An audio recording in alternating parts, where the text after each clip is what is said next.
Yo, this is Lex, and this is a guide on Archon Star Pact Wizard, also known as Bazooka Wizard.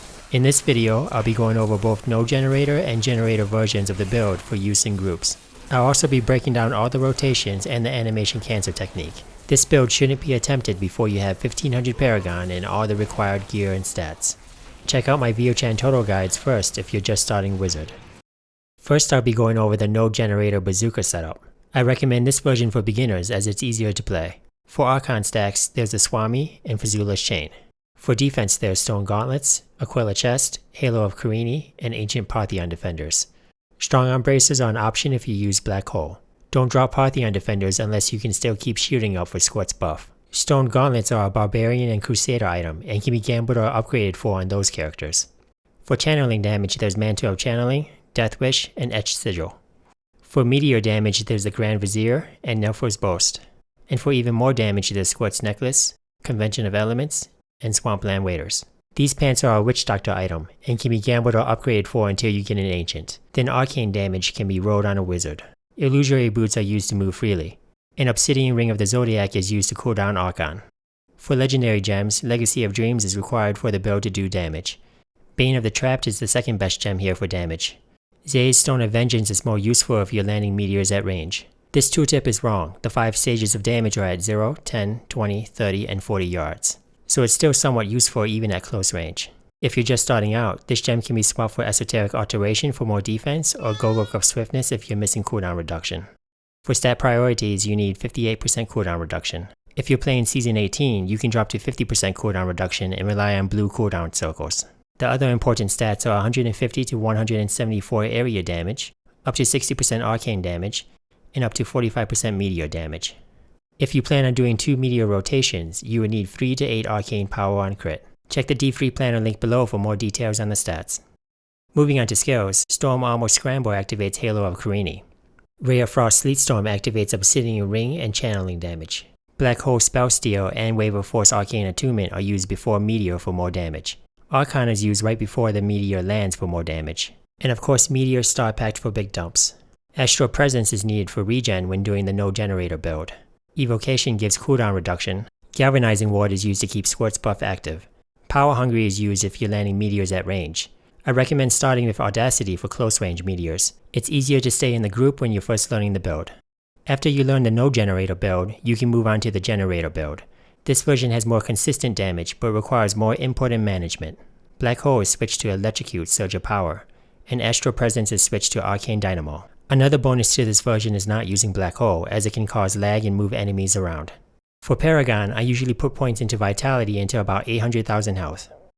Before you jump into Greater Rifts, practice the rotation in town. Start with the node generator build first. After casting Meteor, it takes 1.25 seconds for it to hit the ground. Practice doing one tap of Ray of Frost up to 1/3 of a second before the meteor lands. You should still be doing your first tick of channeling while the meteor hits. Holding Ray of Frost longer is not reliable, since ticks become shorter. Tapping Ray of Frost too soon, more than 1/3 of a second before the meteor lands, will cause you to lose your channeling damage. You can also practice moving after the meteor is casted. This will be useful for getting into damage circles or doing range meteors. Once you got the channeling timing down, you can simply hit Archon immediately after to finish the rotation. The generator build requires you to cast 1 Electrocute for resource before channeling. Notice how you can't move as far in this version. Now the rotation is Meteor, Electrocute, Ray of Frost, and Archon. The Ray of Frost and Archon are tapped in quick sequence up to 1/3 of a second before the meteor lands. Let's go over an advanced technique, Wave of Force Animation Cancel. This technique can get you extra Obsidian Ring of the Zodiac procs, cooling down Archon faster.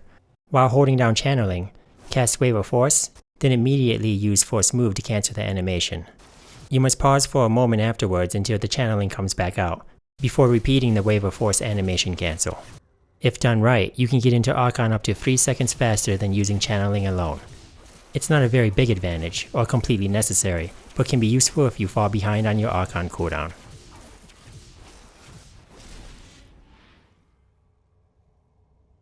Let's just jump into some demos. First is the gameplay for the non-generator build. I only have 50% cooldown reduction, so I'll need to stand in a blue cooldown circle. Hold down Ray of Frost to also cool down Archon. Halfway through the lightning phase of Convention of Elements, cast Black Hole. Then Wave of Force on the most dense group of enemies. Meteor is casted after 3 seconds of lightning phase, into the middle of the group. Then I move into the damage ring, channel, and pop Archon before the meteor lands. It hits the ground during the arcane phase. After the meteor hits, start running to the next location. You'll need to stop before you come out of Archon. The Barbarian drops a banner to let the team know where to set up. In Season 18, use blue cooldown circles to cooldown Archon. This works while you're in Archon, even if you can't see the Archon skill cooling down. Stay in the Monk Sanctuary while outside of Archon so you don't get stoned. You might not have Ignore Pain while the Barbarian is busy running around. While channeling, point your cursor away from any enemies.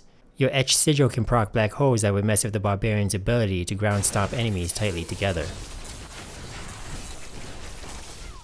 Here's another ranged meteor while inside a damage circle. If you're just starting to learn and using Audacity, stay in the Sanctuary for your meteor drops. I have never used a macro in Diablo 3, so all the gameplay in this video is done manually. Macros are not required to play Bazooka. With practice, I have obtained over 99.5% success rate with the meteor timing. I have proven this constantly on 6-hour live streams with the keyboard cam. Hopefully this video shows you how to play manually and encourages you to practice. I move very far away for this damage circle, but notice how I lose damage from dropping Squirt's buff. Let's move on to the gameplay for the generator build. Wave of Force is casted a second into the lightning phase. Then Electrocute is used until you have 5 stacks of Arcane Dynamo. Finish the rotation of Meteor, Electrocute, Channeling, and Archon before the Meteor lands during the Arcane phase. A special thank you to all the people I played with. This video wouldn't be possible without those players, especially Rex Anterax. He also makes content for Diablo 3, so check out his links in the description below. The power pylon is grabbed for this next rotation. After you have learned the single meteor rotation, you can try the double meteor rotation. This rotation can be used in both versions of the build. An early meteor is casted at the edge of the group halfway through the fire phase. Continue with Electrocute if you're using the generator build. Then channeling while the meteor lands, but don't pop Archon yet. This first meteor kills an enemy and spawns yellow damage circles. Try not to kill too many enemies. Then do the rotation for the arcane phase meteor that you learned before. I choose the pink circle because it's 100% more damage, while the yellow circle is up to 85% more damage. The yellow circle is still useful in case a pink circle doesn't spawn, or when you're not playing Season 18.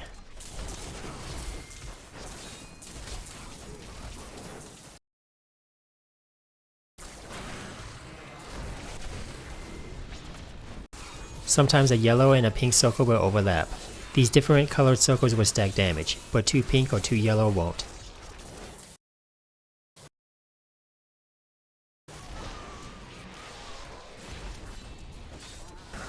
Please like the video if it helped, subscribe for more content, and feel free to stop by the Twitch livestream if you have any questions or comments. If you'd like to support us, check out our Patreon.